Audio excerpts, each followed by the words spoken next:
જય ભીમ. નરેશભાઈ વાળાની રજૂઆત બાદ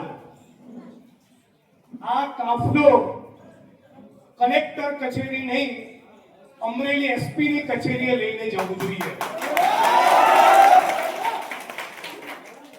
અને આજે મારી હાજરીમાં એમને આવેદન પત્ર નથી આપવાનું, અમરેલી જિલ્લા પોલીસ વડાની ઉઘરાણી કરવાની છે. અને મિત્રો, બહુ લાંબુ ભાષણ નહીં કરું. 15મી ઓગસ્ટે મારી શુદ્ધ જાણકારી પ્રમાણે રાજ્ય કક્ષાનો કાર્યક્રમ ધ્વજવંદનનો અમરેલીમાં થવાનો છે. વાત સાચી? બસ તો 15મી ઓગસ્ટે મારી તો બૂચ.